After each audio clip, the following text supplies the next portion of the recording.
Pemirsa, menciptakan kendaraan yang ramah lingkungan, Pemprov Bali akan berencana menggunakan penggunaan kendaraan berenergi listrik. Hal ini dilakukan guna menciptakan Bali bersih dan hijau.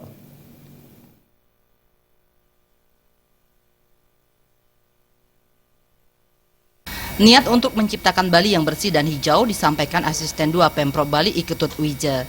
Menurutnya, untuk mendukung program Bali hijau dan bersih, Pemprov Bali kini sedang merancang penggunaan kendaraan berenergi listrik yang ramah lingkungan. Uji coba awal nantinya akan dilakukan di lingkungan kerja Pemprov Bali dan sejumlah kawasan vital lainnya seperti di kawasan Nusa Dua.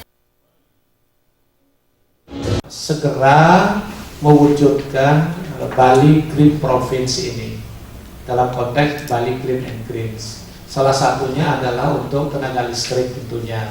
Dari konsep keseluruhan Bali Green and Green ini salah satunya adalah untuk tenaga listrikan, dalam arti kita akan secara bertahap menggunakan energi yang baru terbarukan. Jadi tidak menggunakan energi fosil, menggunakan listrik. Jadi listriknya dari energi baru terbarukan, kemudian mobil listriknya menggunakan listrik tadi. Nah, tentunya bertahap, tentu tidak banyak. Mungkin saya pikir akan bertahap, dan mobil-mobil yang kita gunakan masih tetap kita gunakan, tapi pikiran sementara mungkin begitu pejabat sampai di kantor, taruh mobil di kantor, untuk mobilitas rapat antar kantor itu wajib menggunakan mobil listrik, gitu. Tidak boleh lagi menggunakan mobil bensin itu. Jadi cukup di garasi diam dulu, lalu kita akan rapat kantor A, kantor B, kantor C, atau kemana, itu kita akan menggunakan mobil.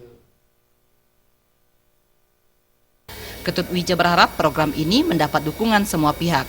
Pemprov berupaya akan mengurangi penggunaan kendaraan yang menggunakan bahan bakar fosil dan menggantinya dengan berbahan yang ramah lingkungan. Alit Putra dan Agus Sudiatmiko, Bali TV.